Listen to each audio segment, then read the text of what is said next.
Welcome to yet another exciting edition of Sports Talk here on Atlantic Television Network. On this edition of the program, regional wrestling tournament kicks off in Abuja. And coming in from tennis, WTA players receive maternity pay. English teams get mixed results at the European Cup competition. Details of these and many more will yours when we return from the break. Stay with us.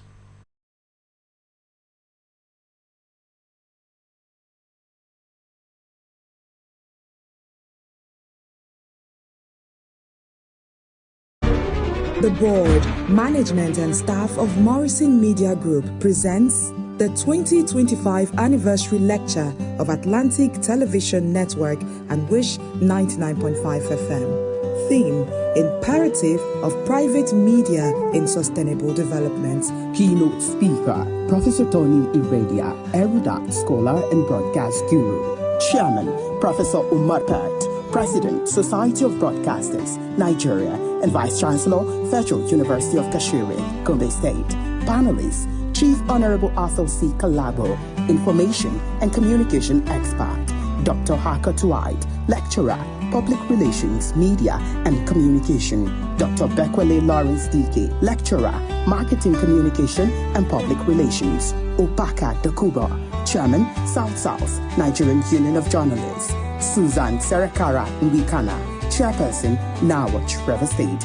Chief Host, Dr. Chinyere Igwe, Esquire, FSM, FIMC, FNINN, MNIN, ARPA, MIPPA. Chairman, Morrison Group. Date, 10th of March 2025. Venue, Dimeji Banquet Hall, Gay Place Hotel, Kilometer 5 East West Road by Obinkwere Flyover, Rumosi, Port Harcourt. Time is 11 a.m. Call Kehinde Paul Obofadi on 0802 301 5728.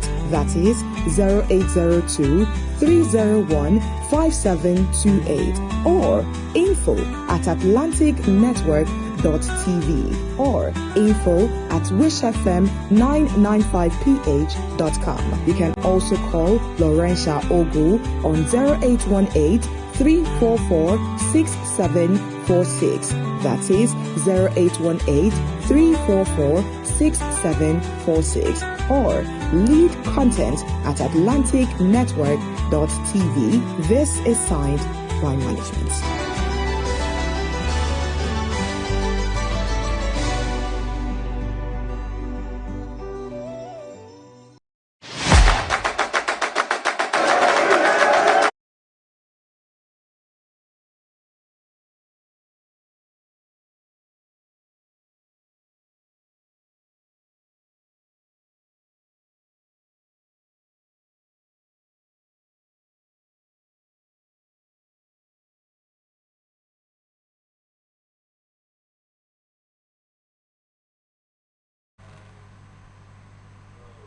Welcome back. Sports Talk here on Atlantic Television Network. Mike is here this hour.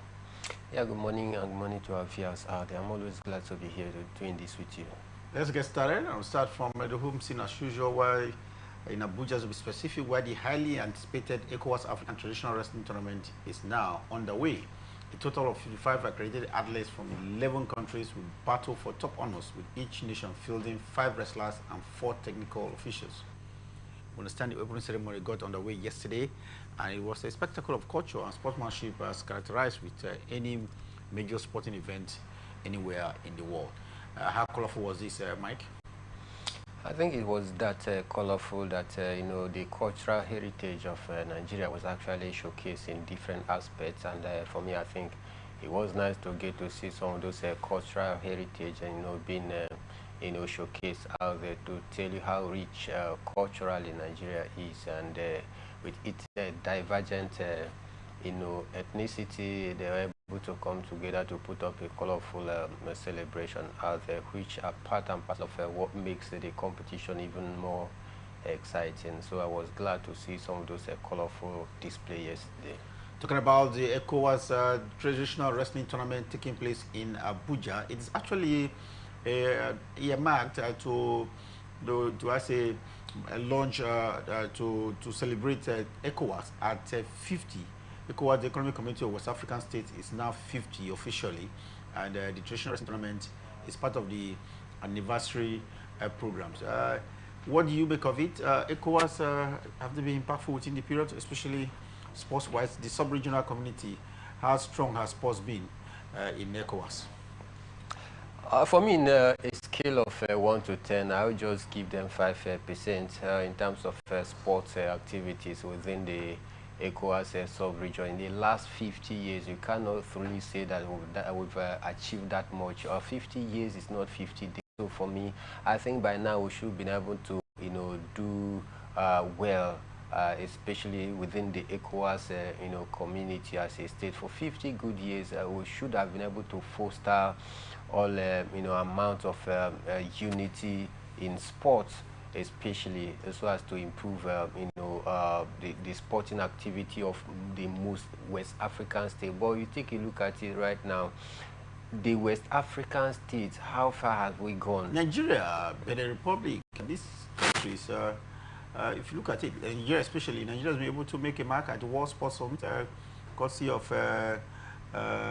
Tobi Amusan, and of course, when it comes to wrestling, Nigerian wrestlers, which is part of ECOWAS, have excelled at major sporting events as well. Even in the sprint races, yes, we talk about traditional wrestling, we've been strong as well. So I think it's not been all bad for the sub-region when it comes to, sports. But yes, we can do more, in my opinion. Definitely, we can. We can. In a country that consists about 15 or more countries, within the ECOWAS sub-region, we are just isolating one or two countries that we may point out to say, okay, they've achieved little or much in the last 50 years. We are talking about 50 years here. So I think Nigeria, yeah, I will exonerate them from that, a little knock from me.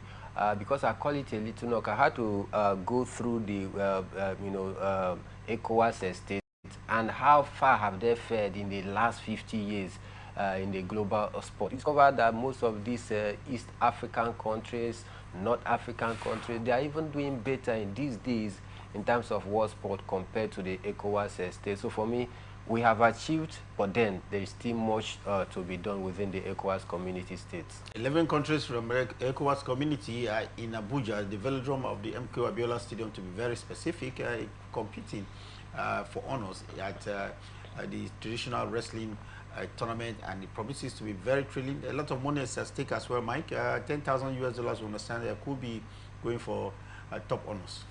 Yeah, I think it's a great one. $10,000 converted that to the Nigerian naira, you're having about 15. We're talking about 15 million naira here, which is very massive. So for me, I think it's a good one.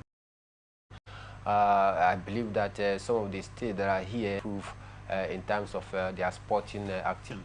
The under-17 cricket championship featuring 6 teams from the 6 geopolitical zones only commenced yesterday as well at the MK Abiola Stadium. Of Nasarawa competing for prestigious title. We always talk about cricket being the oldest sporting event here in Nigeria, and it's looking like it is beginning to gather momentum with championship and tournaments here and there. Yes, of course. I think for me, in terms of cricket in the last 1 or 2 years right now, we've been doing a lot of positive things. To pick up the very best in cricket for the under-19 tourney. Meanwhile, Britain's former world champion sprinter Richard Kitty has announced his retirement from athletics. Kitty, who is only 35, won 60-meter gold at the World Indoor Championship in Poland, if you remember, in 2014, and came back to winning back-to-back at the 2015 and 2017 championship. Kitty will be for sure he will, because he's also contributed pretty well in the indoor event, winning the 60-meter indoor championship in 2013, did that in 2015 as well, was part of the Great Britain team in the last Olympic that won bronze at the 4x100 meter relay race. So he has paid his dues, and time for him to retire and go and enjoy himself. Talking about retirement for Kitty, or popularly called the T-side tornado, he's won 8 international medals, and that's will be very, very colorful in his trophy cabinet. See, 8 international medals won during his career, including 5 in the relay event. Now let's go to tennis, and in tennis this hour, female tennis players will receive paid maternity leave on the WTA tour very first time. This has been an argument front and back, but finally it is come to reality because more than 320 players will be eligible for up to 12 months paid leave through a maternity fund introduced by the World Tennis Association. This is a good innovation coming from the Women's Tennis Association. Definitely, and I think that deal was, strike between them and the Saudi investment, group, who has also picked up this responsibility of, footing these bills for the maternity mothers out. And I think it's a great one. But then there are certain clauses that makes you eligible in the recipient of this maternity leave. One is that you must be able to compete in at least eight WTA events within the space of 12 months, and that gives you the guarantee. And then you can take this money, even if you retire after taking it, you don't need to return it back. So for me, I think it's a nice one. But then there is this street balance that we use here: waiting man do man. And this is only happening to the female team. What about the male team, the fathers? So we also need to think or look into that direction as well, so that we balance the equation. But in all of this, I think it's a very, very positive move. Well, I don't know what you mean for the male category. The man do not go on maternity leave. They just have to continue with their game. With the onus on raising the kid is on the mother. We're talking about a condition of getting this maternity leave. One of the critical conditions is that the athletes or the tennis players, female tennis players, must come back after maternity. Yeah. The condition, the clause, like I stated earlier, he said they'll that compete in 8 WTA events, no doubt. Yes. In the of course, talking about their competition in a minimum of about 24 to 36 months. Yeah. But then the aspect where I'm really concerned is that if you take this leave fund, maternity leave fund, you have to come back after the maternity leave. At some point in the clause, it also stated that after taking this maternity leave and you decide to retire after the whole thing, you are not allowed to even return back the money. You can also go with the money. So for me, I think whichever way, whether you come back or not coming back, one thing is very certain, that this is a very, very good gesture, a very good development. This is the first time we have a maternity leave to be paid to female tennis players, and of course this is courtesy of the partnership with the Public Trust Fund from Saudi Arabia. And I think this is one of the benefits of collaborating with Saudi Arabia. Of course, we've often known that in the last few years, Saudi Arabia looks like the maker of sports in terms of boxing. They bring in a lot of money into it, and this is what we are beginning to see. And talking about Petro Kiduva, she's still awaiting her first win since returning from having a baby. She has gone for the maternity leave, but on her comeback, she's having to suffer early losses. This is, to me, natural. You have not been on the tennis court. What you get when you stay away from the game for quite a while, you definitely have a toll on you in your bid to come back and get back to your prime period again. We've seen she went out about 17 good months. She stayed away from the game, so it is not an easy thing for you to just come back after maternity leave and you think you can just hit your peak once more. It takes a whole lot of time. If care is not taken, if proper training is not put in, I tell you, might find it very difficult. We've seen what Naomi Osaka is doing. Since she came back after giving birth to her daughter, Shai, it's been very difficult for her, to hit her prime once more. So these are some of the disadvantage of going on maternity leave. But then it is not a good one for this player, because I expected her at least, to surpass this very stage. Even if she's going to be knocked out or not get a positive result at this preliminary stage, I expected her to do a lot, because she was speaking glowingly even before the start of the tournament. Petro Kikuva 6-4, 3-6, 4-6 loss to France Varvara Karancheva at the Paribas Open at Indian Wells. And talking about the lady that the mind did allude there, she's been away for nearly 20 months, 17 months to be specific, to have birth to her son Petre who ran out of steam in the second back. Let's see what the male are doing at the Indian Wells. Game Fields have triumphed over Larry Starfield 6-4, 6-4 in straight set win. And I think that is a good one for Game Murphy as well. I think we'll just take a break from this point. As soon as we return from the break, we'll be back to some more exciting stories coming in from the world of sport, especially in the basketball. The NBA is getting very, very interesting. Results coming in from the early hours of this morning, trailing for both the Eastern and the Western Conference. And across the football, some interesting results are coming in from Europe. Last night, we saw Manchester United, struggle, but they were able to get an away point there. Besides, there has been some positive results as well for Chelsea in the Conference League. It is where we turn for the break.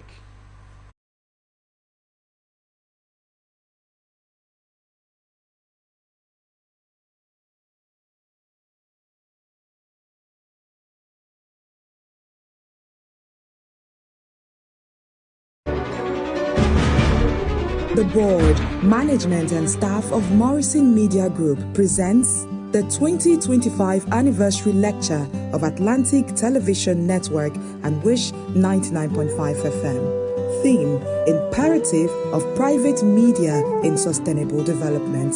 Keynote speaker, Professor Tony Iradia, erudite scholar and broadcast guru. Chairman, Professor Umar Pat, President, Society of Broadcasters,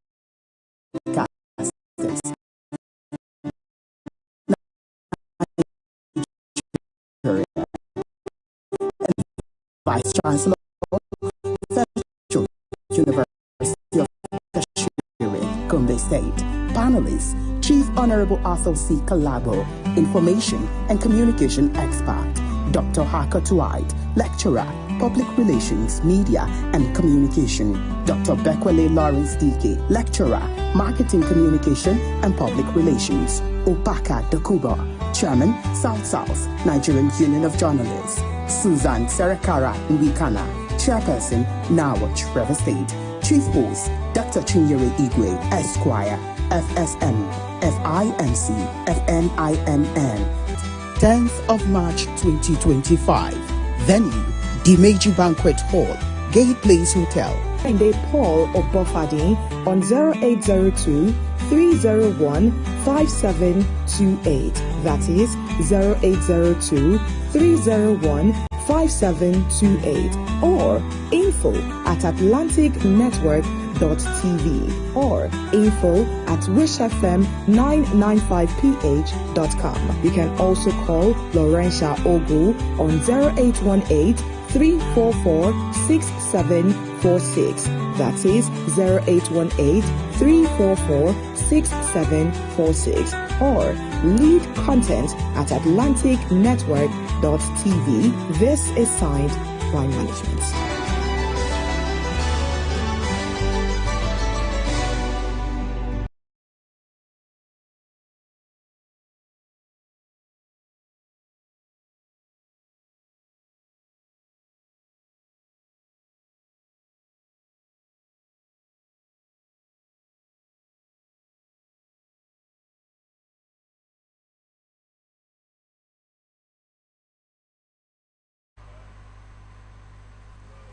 Welcome back. It's Sports Talk here on the line. To be here in Nigeria with the Under 17 Championship ongoing in Abuja, where 50 male and 50 female are expected to be selected for a World Championship coming up in a few months' time.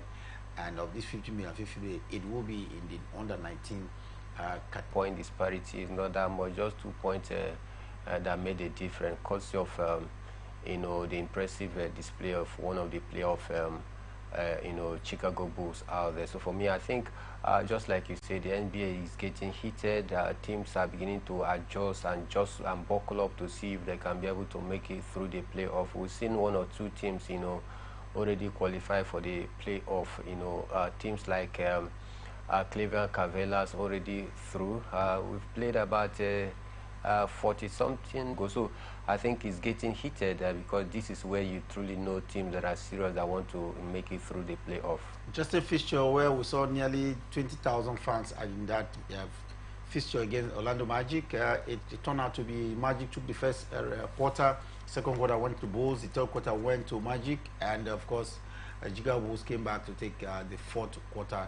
It was a ding-dong affair, I must tell you, between these two. Spacers lost it at Atlanta because the Hawks beat them by 124 points to 118 points. Meanwhile, Boston Celtic were able to overpower Philadelphia 76ers 133 points to 105 points. Brooklyn Nets lost at home. Golden State Warriors beat them by 121 points to 119 scored by the Brooklyn Nets. New Orleans Pelicans couldn't make up to 100 points on the night because Houston Rockets overpowered them by 109 points to 97 points. Houston Rockets beginning to pick up their pieces, if you ask me there. Then in the early hours of this morning, we saw LA Lakers against New York Knicks, and it was 109 points fake. Both of them scoring double-digit figures. For Luka Doncic scoring 32 points as compared to 31 scored by LeBron James. These two, since they came together, has run 8 undefeated winning streak for LA Lakers. Impressive display, a great combination between Luka Doncic and the man LeBron James, who has created history for himself. That 40 is still going very strong out there. It tells you of such a great player. Just a few days ago, we were just discussing how he has been able to break the record of Abdul-Jabbar, out there. Yet he's not backing down. He's still continuing to fire on. And this is what you get when you have 2 or 3 big names in your team out there combining effectively to ensure that you give your team the needed victory. Even when the match seems to be tough, these two always find a way to combine effectively to make the difference. So for me, I think they are the source of the LA Lakers' impressive run so far this season. Well, look at John King, who just joined the LA Lakers, and of course the partnership with LeBron James has turned out to be very prolific. Like I mentioned to you, they were on the bounce in the last 8 games and never lost. And I think they will begin to see that when we get towards the end of the season. What a combination. Look at John King and LeBron James scoring 61 points on the night between the two of them. Lucas with 32, and LeBron James with 63 amongst the two of them. Let's bring you football now. We start from the local scene, and Gombe United has named Abdullahi Umar as its new technical advisor, following what they call the departure of Balonkiru over a mutual agreement. Baloma, no doubt, one man who has what it takes. He was in the Aqua United for a long period as well before he moved. Yeah, of course, he was with Aqua United, served in different capacity, before moving on, and especially notable was his last season, show when he was actually drafted in to see if he can be able to pull Aqua United away from the relegation zone, which he actually did at the nick of time, especially with just 3 games to go. He was able to do the magic by helping Aqua United to stay afloat the Nigerian Premier Football League last season. So for me, I think such a man that have served in different capacity for a top club like Aqua United truly has what it takes to man a team or manage a team in the NNL. Talking about the Nigerian National League, Gombe United, they need to bounce back. They used to be a top Premier League side, but now they play in the lower rung of the league in Nigeria. So you understand why Bala is being recruited to see how he can show the team back to Premier League football. Talking about Premier League football, it is getting more interesting, especially at the top of the Premier League table. Remo Stars, of course, maintaining that #1 position over a long period of time. And we have Rivers United, Shooting Stars, and 1 or 2 more teams, Shooting Stars. We have at the stage, it looks like IBA was going to come into the top 4. They drop. It's getting interesting. But Finidi George is of the opinion that the race for the season is not over. Remo Stars could still be toppled. It's for sure. That is only if Rivers United continue to do the needful by getting positive results both home and away. Their last 5 games right now, they've actually managed to win 2 drawn 2 and lost 1. But then with 11 games to go, I think it's still very much possible for Rivers United to catch up with the league leaders, Remo Stars. It's just that Remo Stars, you take a look at the way they are going, they are not showing any sign of relaxation at all. So they truly want to break that jinx of not having won the Nigerian Premier Football League after coming so close in the last 2 years. But then in football, you can't rule out anything. With 11 games to go, there's still much to play for. Go Remo Stars and the Rivers United just to first place position going to Remo, and now Rivers United are back to second place position, and the coach of side, Finidi George, believes that it's possible to get to the top place position. After all, Remo Stars is not immune to setbacks, and maybe could take advantage of that. Meanwhile, Insurance of Benin is one of the teams that have improved in the last few games as well on the Premier League table here in Nigeria. Yes, of course, for Insurance of Benin, was finished within the top 5 at the end of the season. Talking about commitment, we'll see how committed Insurance are this weekend. They have Remo Stars to contend with at the Samuel Osaibobo Stadium in Benin City, and that is a cracker of a fixture. On the lower rung of the league, Lobby Stars seem to be looking for how to escape relegation, but they have to do that when they come against Ikorodu City in yet another fixture. They seem to be shifting their home base, but we'll see how it will help them at the end of the day. Now let's go across to the national scene, and latest FIFA Coca-Cola Women World Cup ranking has released shows that the Nigerian Super Falcons, that the female national team of Nigeria, is in the 36th place position right now in the world of women football. Is it an improvement for the Super Falcons?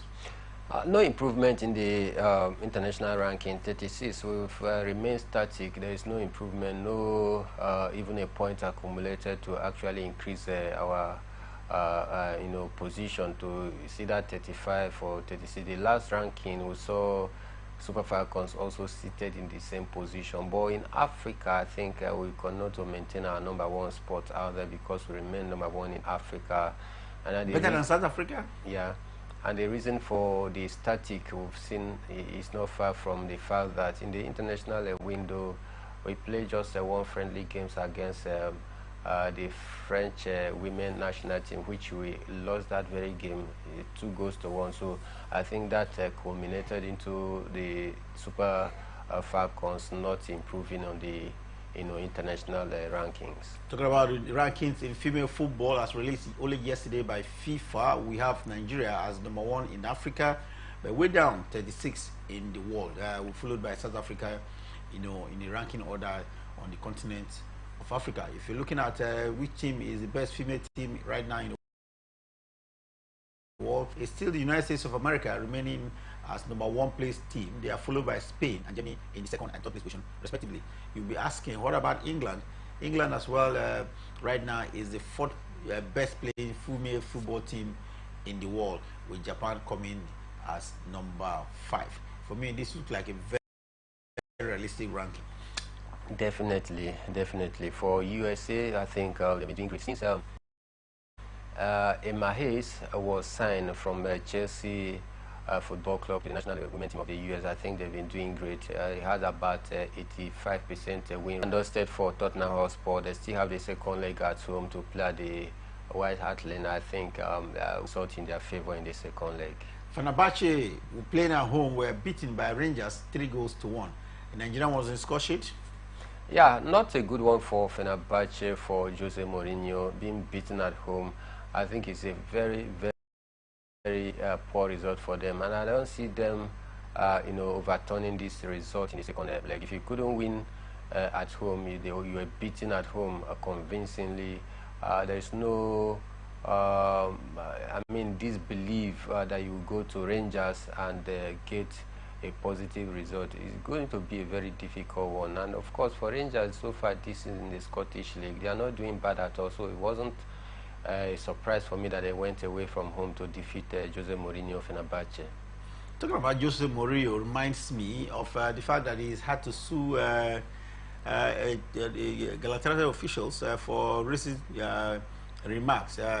Controversy looks like the middle name of Jose Mourinho.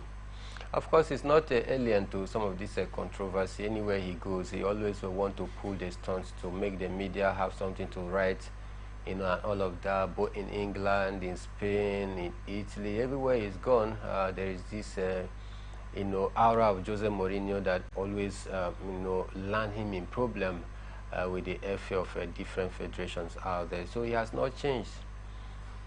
Well, let's go to more results coming in from the European competitions we saw last night. Real Sociedad playing at home, played a 1-1 draw with Manchester United. Another mixed result for English team there. Manchester United looking very strong, you know, in the Europa competition as compared to their Premier League form.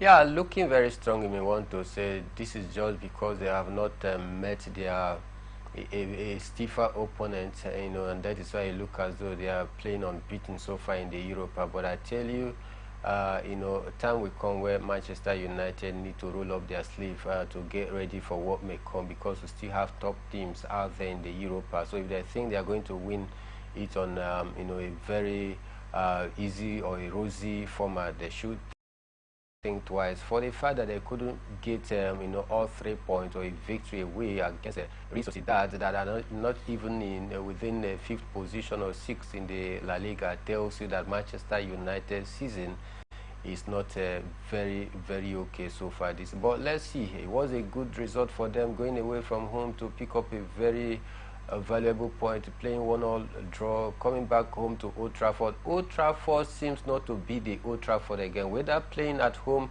Manchester United doesn't look like a team that have a home presently. But then, I think it was a fair result for them. Fair result for Manchester United, and Zexi was on the score sheet for the team last night. And let's look at what happened in Italy. In Roma, to be specific, they beat Athletic Club from Spain by 2-1. Paulo Dybala, no doubt an exceptional player in that fixture. Definitely, did pretty well for Atletico Bilbao. You know, not a good result for them, despite the fact that they had to, you know, come from behind to level after, you know, Roma took the lead. But then they were unable to hold on. You know, it was a game of a ding-dong, more like a ding-dong affair. You know, counter-attacking, massive defense from both sides. But there's still much to play in this very game, because Atletico Bilbao, they are not pushover. They are seated third on the La Liga, and that is to tell you how solid and formidable they are. There's still much to play for. Inaki Williams scored the only goal for Athletic Club Bilbao last night, and it looks like returning home, it could even be stronger. Talking about a home team losing last night in the Europa League, Ajax was one of them, because Eintracht Frankfurt came all the way from Germany to beat them by 2-1 in the competition. Meanwhile, Bodo Split were 3 goals better than Olympiacos of Greece. Victoria Plzen lost at home as well, last year beating them by 2-1. Meanwhile, Chelsea at the other league, lower rung league took a step towards the UEFA Conference League quarterfinals with a 2-1 away victory over FC Copenhagen.